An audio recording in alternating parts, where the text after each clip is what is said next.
PV Sunil Kumar వింత ప్రవర్తన గురించి ఆమె ఈ ఫిర్యాదులో పేర్కొన్నారు. అదేంటంటే, తనకు తారసపడే మహిళలను కన్ను కొట్టే అలవాటుతో పాటు నాకు రోజుకొక మహిళతో శృంగారంలో పాల్గొనాలని ఉందని భార్య ముఖం మీదే చెప్పేవాడట. పివి సునీల్ కుమార్ తన స్నేహితులతో కలిసి నీలి చిత్రాలు చూసి ఆనందం పొందేవాడని ఆమె ఫిర్యాదులో పేర్కొన్నారు. పెళ్లైన సంవత్సరానికే ఆమె పుట్టింటికి వెళ్లిపోయారట. అందుకు కారణం అనునిత్యం చెంపదెబ్బలు, జుట్టు పట్టి ఈడ్చడం, చేతికి దొరికిన వస్తువులతో కొట్టడం నిత్య కృత్యం. పుట్టింట్లో ఉన్న భార్యతో నీ రక్త మాంసాలతో మీ నాన్న వ్యాపారం చేసి నేనడిగిన డబ్బు తీసుకుని రమ్మని వేధించేవారట. ఇంట్లో వస్తువులు కూడా సునీల్ కోపానికి బలి కావడం, పుస్తకాలు, బట్టలు అలమార్లో నుంచి లాగి విసిరేయడం, ఇంటి పని నీకు సరిపోతుంది అంటూ క్రూరంగా నవ్వడం ఆమె శరీరాన్నే కాదు ఆమె మనసును కూడా పూర్తిగా విరిచేసింది. బూతు పురాణం ఆమె ఒంటరిగా ఉన్నప్పుడు మాత్రమే కాదు, పిల్లల ముందు, ఇంటి పని వాళ్ల ముందు, బయట వ్యక్తుల ముందు కూడా కొనసాగేది. తల్లిదండ్రులు, సమాజం, తన పిల్లల భవిష్యత్తు ఆమెను మళ్లీ భర్త దగ్గరకు చేర్చింది.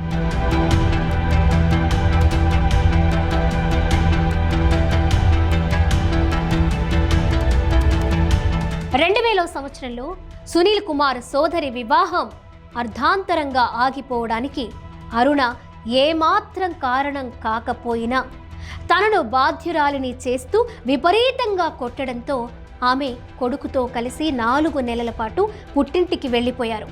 ఆ సమయంలో సీనియర్ ఐఏఎస్ కాకి మాధవరావు, మరో సీనియర్ ఐఏఎస్ కొప్పుల రాజు, మాజీ డీజీపీ ప్రసాదరావు పెద్ద మనసుతో మధ్యవర్తిత్వం నడిపి వారి హామీ మేరకు మళ్లీ భర్త దగ్గరకు అరుణ చేరుకున్నారు. 1 సంవత్సరం సాఫీగా సాగిన అనంతరం మళ్లీ అదే తంతు. తన పిల్లల వద్ద తల్లి అనే గౌరవాన్ని కూడా సునీల్ పాదాల కింద తొక్కేశారు. పిల్లల మనసులో తల్లిపై ద్వేషం నాటడం, నీచమైన పేర్లతో ఆమెను పిలవడం పిల్లలకు సాధారణంగా మారిపోయింది. చివరికి పిల్లలు తండ్రిని అనుకరించి తల్లిపై కోపం చూపడం మొదలుపెట్టారని, ఒక తల్లిగా ఇది అత్యంత భయంకరమైన శిక్ష అని అరుణ ఫిర్యాదులో పేర్కొన్నారు. జిల్లా జడ్జి పోటీ పరీక్షల కోసం అరుణ కోచింగ్ సెంటర్కు వెళ్లేవారు. కోచింగ్ పేరుతో ఎవరితో సరసాలాడుతున్నావు అని వేధిస్తూ ఆమె కాల్ లిస్ట్ తెప్పించి ప్రతి కాల్కు వివరణ అడిగేవారట. ఆమె చదువుకోవాలనుకున్నా, ఉద్యోగం చేయాలనుకున్నా అరుణ ప్రతి అడుగు భర్త అనుమానం, ఆమె ప్రతి శ్వాసపై నిఘాతో అరుణ ప్రాథమిక హక్కులను కోల్పోయింది. ఒకసారి అరుణ అనారోగ్యంతో ఆసుపత్రిలో శస్త్రచికిత్స చేయించుకున్న సందర్భంలో, ఇంకా నువ్వు బ్రతికే ఉన్నావా, నువ్వు చనిపోయుంటే బాగుండేది అని భర్త మాటలు ఆమె గుండెను ఛిద్రం చేశాయి. అరుణ తల్లిదండ్రుల ఆరోగ్యాన్ని దృష్టిలో పెట్టుకుని పంటి బిగువుతో నరకంలో గడిపింది. పిల్లల కోసం, సమాజం కోసం, తల్లిదండ్రుల ఆరోగ్యం కోసం ఇలా ప్రతిసారి కొంచెం ఓపిక పడితే మారతాడు అన్న ఆశతో తన గుండెను రక్తమూడ్చుకుంది. కానీ భర్తలో ఎటువంటి మార్పు రాలేదు, కోపం తగ్గలేదు, హింస ఆగలేదు. ఆమె భర్తకు దూరమైంది. అయినా మెసేజ్ల హోరు మాత్రం ఆగలేదు. అరుణ ఫిర్యాదులో పేర్కొన్న ఒక్క మెసేజ్ ఇక్కడ చూద్దాం. నీకు మగతనం చూపిన ఆ అసలు మగాడు ఎవరు? ఇప్పుడు 1 ఇయర్ నుంచి వాడుతూనే ఉన్నావా? అంత మగాడా నీ బాయ్ ఫ్రెండ్? వాడు before marriage or after marriage, లేక before marriage and continue after? If you want to come back you have to apologise for everything. You have don't and come. You don't wants to come back. That is why making conditions to me. If you want to come back, let your father come to me.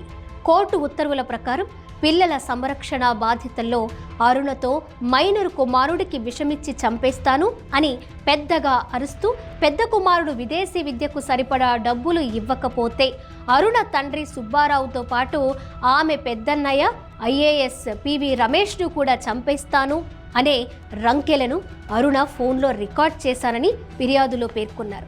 ఉన్నత చదువులు, దేశంలోనే ఉత్తమ training పొందిన ఒక IPS అధికారి, అందున చట్టాన్ని కాపాడాల్సిన వ్యక్తి, ప్రాథమిక హక్కులు కాపాడాల్సిన ఉన్నతాధికారి ప్రవర్తన పౌర సమాజాన్ని విస్తుగొలుపుతుంది. అత్యంత బాధాకరమైన విషయం ఏంటంటే, బయట సమాజానికి పివి సునీల్ ఒక గౌరవనీయుడు. కులం, మతం, చట్టం, రాజ్యాంగం, కోర్టులు, హక్కులు, రాజనీతి శాస్త్రంపై సుభాషితాలు చెప్పే వ్యక్తి. ఆయన అధికారం, హోదా, ఆయన సాగించిన గృహహింసకు లైసెన్స్ అనుకోవాలా? ఇది కేవలం ఒక మహిళ కథ కాదు. ఇది నిశ్శబ్దంగా నలిగిపోతున్న వేలాది మహిళల ప్రతిబింబం అరుణ కథ. మహిళ సహనం ఒక అసాధారణ శక్తి. ఆ సహనాన్ని బలహీనంగా భావించి తొక్కేయడం సమాజం చేసే మహా అపరాధం. ఇంటి 4 గోడల మధ్య జరిగే హింస బయటకు రాకపోతే అది కూడా నేరమే. ఒక మహిళ జీవితాన్ని ఛిద్రం చేసి హోదా, గౌరవం అనే ముసుగులో తప్పించుకోవడం ఎవరికీ సాధ్యం కాకూడదు. అది కేవలం ఒక అరుణ లాంటి వారి కోసం మాత్రమే కాదు, సమాజం కోసం, ఈ దేశం కోసం. ఈ చదువుకున్న గౌరవనీయ మూర్ఖులు మహిళ ప్రాథమిక హక్కుల కోసం అంబేద్కర్ ఎంతలా తప్పించారో తరచి చదువుకోవాల్సిన అవసరం ఎంతైనా ఉంది.